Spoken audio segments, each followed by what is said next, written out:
Hey! Hey, hi. Welcome to the Natasha and Debbie show. Hello. That's brutal. Just two patriotic girls. So please don't take us the wrong way.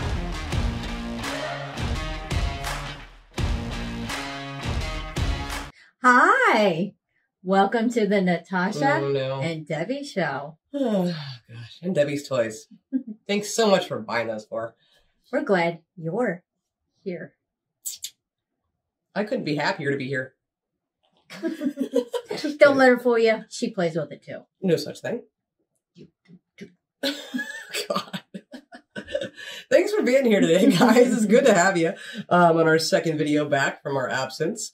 Unfortunately, I have been through the COVID. Dang it. I've waited it for so long, only to have it for the last week and a half. And I'm at the end of it. Thank God. And thankfully even more so she didn't get it. So Hey. yeah, good job, Ed. Super immune system. Clapping with a finger. But thanks for being here today, guys. It's good to have you. We have an original content video for you, which we'll be getting into here in just a second. Of course, before we do that, please like the video. It does help us a lot when you do hit the like button, and consider subscribing to the channel. But before you do, please check out some of our other content. Make sure you want to be a part of our family before you subscribe. she's going to find every opportunity to use that finger. I don't know what you're talking about. Totally going to happen. Also, go on over to Patreon if you want to check out the exclusive content we give to patrons only. And thank you to all of our patrons. Yes, We thank appreciate you, patrons. Yeah. So I'm going to blame anything stupid I say today on COVID brain. Excuses. I'm not 100% better yet. Yeah, they are. Legitimate excuses. I'm not 100% better. I know I sound pretty rough still. But I'm trying. I'm pushing through because we love you guys. That's right. We're here for you guys. I don't know what she's had to drink today. A little bit of happy juice. Happy juice. Okay. We'll edit that out. No, but so we've been doing YouTube now just over a year, and we thought we compiled this list. Now this is a 10 list, not a top 10. Yes. Nothing in specific order here, but these are 10 things that legitimately confused us, perplexed us, shocked us, bewildered us. There's lots of different, adjectives you can use. A lot of adjectives. We could keep on going. Yeah, I can but do it for let's a while. not. Let's not do that. But these are things when we originally learned them, it really surprised the heck out of us. So they're cultural things. There's a couple geographical things thrown in there. I said that weird. Geographical. Did you hear that weird accent? I did. What was that? I don't know. Anyone knows in the comments, please let me know what accent I just came out of. It was a COVID accent. COVID accent. Okay. Oh. So, without any further ado, let's get into this list, Debs. Yes, let's get into it. What's number one? Number one is the peace sign. I was waiting for her to throw it up first, so I didn't do it wrong. But not just the peace sign, the opposite. Backwards peace sign. It still confuses me, so I just follow her lead. Well, I've learned knuckles in is okay. So why is this on the list? What does this have to do with anything, right? Because this, the other way around, means nothing here other than the same thing it does this way. It's the same. Forwards, backwards, upside down. Well, upside down is probably something else. I don't know. I probably shouldn't have done that. Thanks. Now I'll find out, Debbie. But yeah, no, I did that in a video probably like 8 or 9 months back, and you guys let me know very quickly in the comments, don't do that. Do you know what that means? And I'm like, no, I don't. But now thank you for telling me. We didn't know. I had no idea. I had no idea that was a thing and it was a bad thing. Now we know. But we don't do it. You know. I do. You know what I really know? That no matter what number one is on this list, you're really number one. I am number one. Moving on. But yeah, so the backwards peace sign was a shock because, again, it doesn't mean anything here. And if it did, we didn't know it did. We sure didn't. Does this mean different? No. Than this? No, you just wanted to do that again. So that's number one. How many of you did not know that meant nothing here? Let us know. Yeah, it's the same. So let's move on. Number two. Knuckles in. Did you see me think about it for a second? Knuckles in. Yeah, knuckles in. Number two would be how you all talk about your food. And not all of you. Let's make a blanket statement too. We're not saying everybody does all these things or et cetera, et cetera. True. Just people we've spoke to from comments, many Facebook people, Lives, many people, Patreon videos. Yes. Yeah. So when you ask, like, How was your dinner? Oh, it was beautiful. And a beautiful plate of pasta. That's strange to us. It's very strange to us. It's a lovely meal. It was a nice meal. Yeah. When we first heard people talking like that, we're like, wait, what?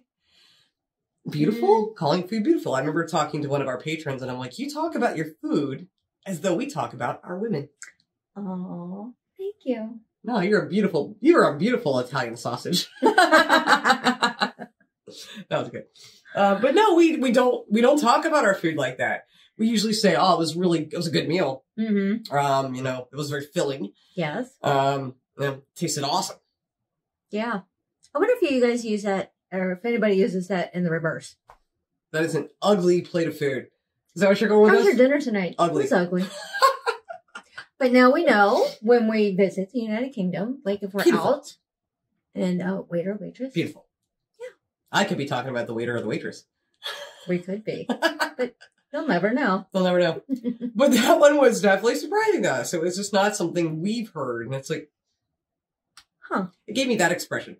You said what? You said beautiful? The food? Okay, interesting. Wonder where that originated from. I don't know. But we still find that to be really... I like that one, though. I like it, although I don't understand it fully. I think it's interesting. Mm-hmm. And so different. So that brings us to number 3. 3. Currency. Now, that could be confusing, right? We did a video on on your currency, back in the wintertime last year, and learned quite a bit. And a couple things we learned is you change it much more often than we do. And the big shocker here is when you change it, you can't use it anymore. Yeah. The currency that you currently have is no longer good. You have to like change it in and get new. Exactly. So, and that's the shocking part because that's not how it goes here, right? So for one, we don't really change our currency that often, but when we do, you can still use it. I have brought a prop. This is a real $2 bill. $2 bill. Too bad that's a 1. I know. This is a real $2 bill. I can't. COVID brain. Wow. Sorry. Make fun of your wife day. Sorry, I don't mean to laugh at. So this one is from 1928. This was my mom's. And this is real. That is almost 100 years old. You can maths.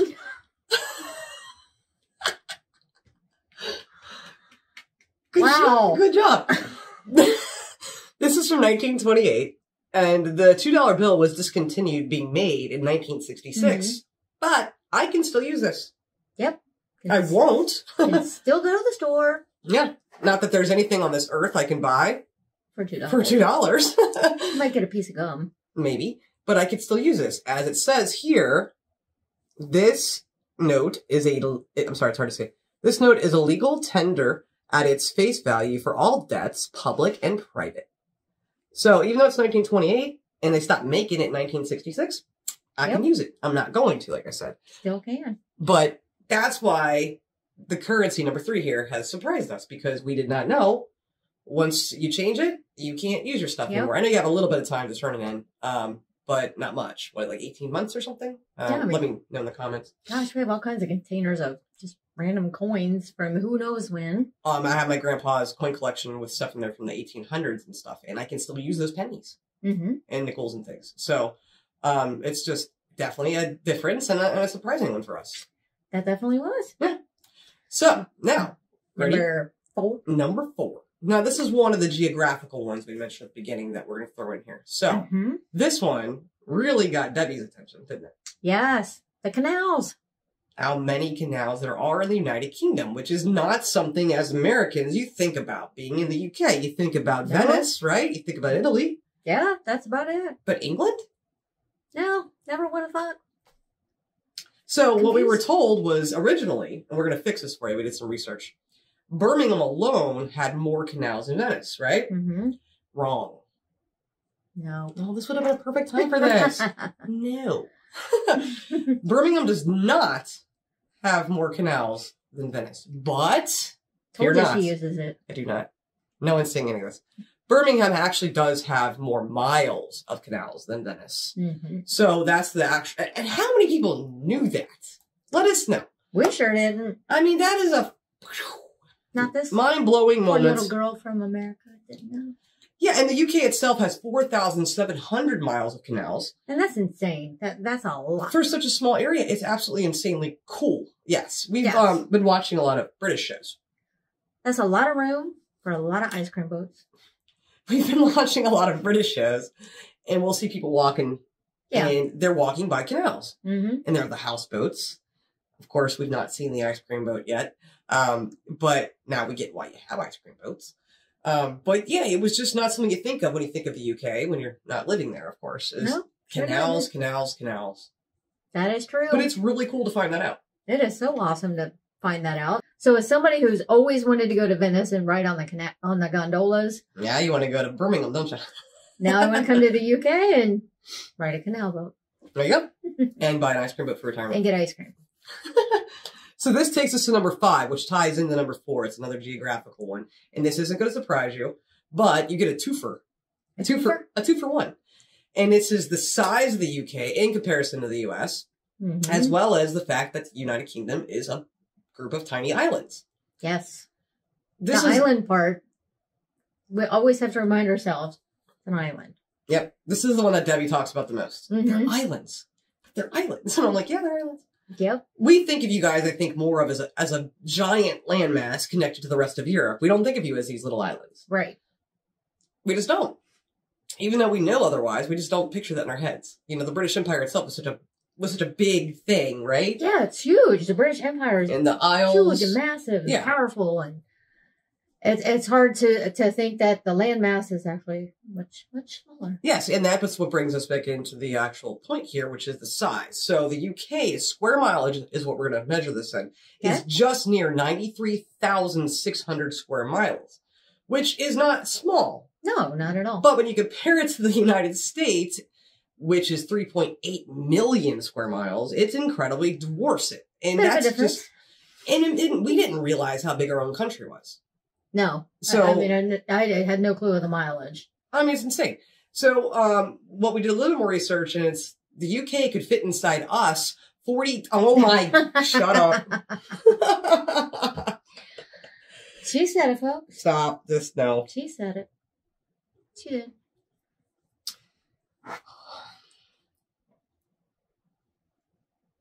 Hi. It's always me. I'm always the one that says it. Says the things. What I was trying to say, I'm leaving that in there. I don't even care. What I was trying to say was the UK could fit inside the US 40 times. And in fact, the United Kingdom could fit in the state of Texas alone 2.8 times. That still boggles my mind because Texas is pretty big. And then to have the UK fit in there 2.5 times? And there are 11 states larger than the United Kingdom. That's just crazy. Of course, Alaska is one of them, but Alaska is bigger than most of the U.S. anyway. True. But, you know, again, these are just things we just did not think about. We didn't look at. And when you look at it, it is pretty impressive and cool. Mm-hmm. That goes then to number 6. And number 6 is... One of your favorites. How much slang there is. So much slang. In that area. Yeah. You got Yorkshire slang. You got the Geordie slang. You've got so much of it, not everyone knows. Right. And everybody's a little bit, don't know that slang, don't know this. And, you know, for such a smaller area.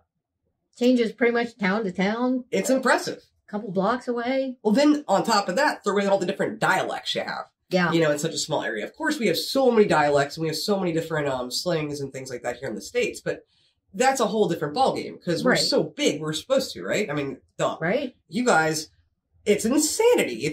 We've tried so hard to touch base on some of the slangs, right? Yes. Which we're not done with. We'll still get into some more of that. So much more to learn. And the different dialects, and it's just mind-boggling when you look at the size of the United Kingdom. Yes. And you see how you can go 30 minutes, 20 minutes, you know, and it's totally different. Yep. So we applaud everyone over there for the fact that most of you even know half that stuff, because it's got to be kind of trying sometimes, I'm sure.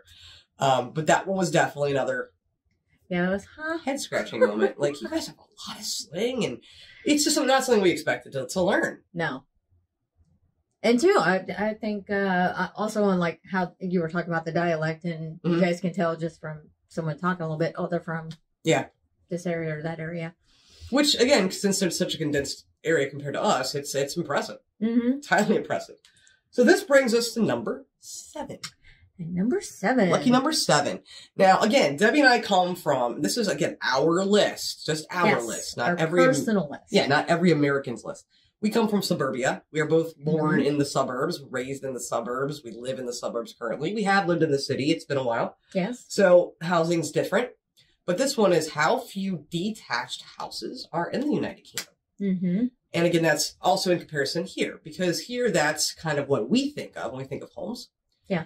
We think of the single family detached house, but we did our little bit of research and only 18% of the houses in the United Kingdom are semi-detached houses. Yeah, that's shocking. That is shocking. To us. It is. I mean, we understand the differences and the size and everything, and you guys have a lot of people, and obviously that's why there's less detached houses. But for us, I mean, it's just a more of the standard for us is to grow up and be around detached houses. Yeah, this is more common. And so that brings us to, again, it was hard to find a statistic that was accurate to the source, but 60 to 80% is about what the number is for detached houses in America. So that's a massive difference. And huge. When we were looking in different neighborhoods online and stuff, we were just like, where are all the detached houses? Right. Now, again, we get it now. You know, there's a sizing thing. There's all kinds of different reasons why. Yeah. But it was one of those things that when you first see and you first hear it, it's like, oh, wow. Right. Okay, that's really different. So just another big difference in the culture. And again, we do have different types of homes here too. Yeah.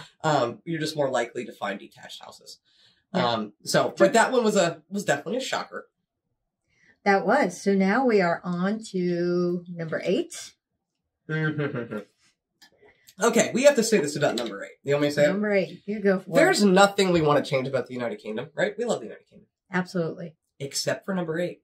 We want to change number 8. Yeah, this is the one thing we want to change about the UK.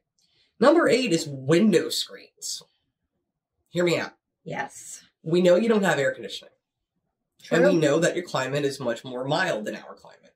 Mm-hmm. However, we know you open in your windows. We know we have friends that we've made on here who are afraid of moths and different things like that. Yes. So when you're opening your windows... Why is there no screen? Why don't you have window screens? You're letting in moths. You're letting in spiders. You're letting in Debbie's coming in to steal your ice cream in the middle of the night. You're letting in all kinds of bugs. You know, flies, this, that. Birds can come in, for God's sakes. Yeah. You guys have a lot of seagulls. They'll come in and steal your food off your kitchen counter. Our gray squirrels are going to come knock in there and steal your peanut. You don't have peanut butter, so that's why you don't eat much peanut butter. True. I'm kidding. Point is, we find it completely strange that you're opening your windows probably more than we are, because we have AC, yet we have window screens to repel things like all the bugs we mentioned. Yes, all the insects. And we know you have less insects, but you still have insects. Yeah, I mean, you still have bees, you still have wasps, you have things that'll bite you and sting you. Yeah, so that was the one thing is, why no window screen? Yeah, we feel like the window screen should have been a UK invention, and we probably shouldn't be the ones that have them. So we're like, this is where the world feels like it's been flipped. Yep. Like, we're in the Twilight Zone. We're the wrong timeline of life, where we're the ones with the screens and you're not. Something happened here. Yeah, we need to switch that around. So Debbie and I have decided to start our own company. Window Screens from the US to the UK. That's right. Window Screens by Debbie and Natasha. I'll install them myself. We'll install them. And I have nowhere to go with this. We're going to start a GoFundMe, but this is the only thing we would want to change about you guys. Yes. We want to put window screens in your windows. Yeah, that's all we want to change. We want to help you. To protect you from the insects. We've seen people have fly paper hanging up. And it's like, no, just have a screen. Yeah. We're passionate. We're passionate about our window screens here in America. We love our screens. We do. And we think you will too. Even though we don't open our windows. I have allergies. But no, like, let us know in the comments, for one, a couple things. Back to number 7. Did you ever grow up in a detached house? Do you live in a detached house? Let us know. And then here at number 8, do you, I mean, again, you're used to what you're used to. Exactly. But do you think window screens would make sense? We think so. Yeah. We can put one in. Can we sell you one? If we start our company, how many of you will buy one? We could get ones with our faces on it. Oh, we could. Depending on which way you look. That'll cause vandalism in the UK. Moving to number 9. Number 9 is football. How that fans are separated. Mm-hmm. You don't commingle home and away. We get why now. We didn't at first. Absolutely, we get it. Yeah. But that just boggled our minds the first time we heard that. Yeah, it was really surprising. Because that's not how it works here. Here you just sit where you sit, right? You sit next to the rival. So I'm Cincinnati Bengals. Ugh, you're Pittsburgh Steelers. They're like, ugh, you're the Bengals. And you're the Steelers. Ew. Go Steelers. Yeah. Stop it. But we would just sit next to each other. Now, again, there could be some issues here. And I go say there ain't some stuff that can't happen. Nothing like you guys, though. You take sports to a whole different level of, well, especially your football. Yes. Than we even want to. Yes. But when we, like Debbie said, when we first heard that the home and the away teams were seated completely separate, it was a shocking revelation. Absolutely. We understand now for safety reasons, it's not a good idea to do that. But, again, hearing that at the beginning, it was really kind of shocking. So I don't know if that would ever be something that could ever change for you. Probably not. And correct me if I'm wrong. That is not the case with rugby, correct? I think I remember someone saying in the comments that rugby was not like that. Yeah. Let us know in the comments before we go on to number 10, our last one here, if any of these surprised you guys. We'd love to hear from you. Drop us a line. All right, you ready for number 10? I am ready for number 10. All right, number 10. Here we go. This is 100% me. On the Natasha and Debbie list. On the Natasha and Debbie list. The number 10. The number 10. Is sausages. Sausages. What's up with all the sausages? We don't get it. Don't comprehendo. So again, through all of our Facebook Live videos, our Patreon dinners, our different things we've talked to people, y'all are eating sausages. Breakfast, lunch, dinner, snack time, other snack time. Don't get it. Plate of sausages. Just sausage. I'm just like, yeah. We don't get that here. And it's not something we eat here, really. Sausages are breakfast food in America. Yep. Unless you're looking at hot dogs or bratwurst and things like that as sausages. You're only going to have those on the grill. But you're not going to go home from work and go, hey, get me a plate of sausages, please. Yeah. That would be bizarre. That's just not said here. And it's not something you're going to come here and have dinner, go to a restaurant, order off a menu. Plate of sausages? Not unless you're having breakfast. If you're having breakfast, you can have sausages. You just went up like 10 octaves. Well, aside from breakfast, like I'm saying, you're not going to go to dinner on the menu and order sausages. No. Not going to happen. No. There's no bangers and mash on our menus. No, there's not. There's no toad in the hole. Nope. No. I mean, there's just been so many people eating sausages all the time that one would say the UK is just a giant sausage fest. Oh. That was a joke. You guys could take the joke. You could take the joke. Yes, you guys can. But it is a lot. It is perplexing to us that is something that is so, prevalent, so common. It's just, again, not something that that's here. It's not. We're going to be a lot more likely to go for tacos, some nachos. I'm not just rhyming stuff. Burgers, pizza. Chicken wings. But yeah, not a plate of sausages. Nope. I mean, I'll have a plate of bangers and mash full of bangers. Yeah. I'll have the mashed potatoes, but it was a shocking one to us. So again, this is just our list, things that surprised us. I hope that you guys found that enjoyable, entertaining. Maybe you learned something there. Hopefully you did. If you liked the video, please. I know we have learned things over the year. Well, yeah, that's the whole point of it. If you guys liked the video, please hit the like button and consider subscribing to the channel. And let us know if you want to hear and see more original content. Because as we said, it's been a year now. We've been learning a lot. And we think some of the differences that we've learned, like today's list, would be fun to share with you. And again, these are just 10 things. They're not, like I said, that was no specific order. Absolutely no order. Just totally random. Threw them in there. Yeah. And, but they did surprise the crap out of us when we heard them, each of them. And what was your most surprising? Window screens. Mine too. Window screens. Yeah. 100%. That was huge for both of us. I mean, hearing AC, not that you guys didn't have AC at first, was surprising, but then I understand the climate, so I get it. Right. But then the window screens, it's like, no, we got to fix this for you. Please don't get mad at us for any of this, by the way. These are just our personal thoughts. But again, I hope you guys enjoyed this episode. It was fun to put it together for you. We will be back Wednesday. Hopefully I'll be 100% then. God, that'd be awesome. That would be amazing. Yeah, COVID sucks. Don't recommend it. Don't recommend it. But hopefully you will be here. And if not, Debbie will come get you with her Bart Simpson finger. Where are you? Yes. Anyway, guys, thanks so much for watching. We do super appreciate you. And again, hope you enjoyed this list. And we'll be back Wednesday to see you then. That's right, we will. In the meantime, guys, love like jazz and be as strong as Tyson. That's right. Bye. Bye.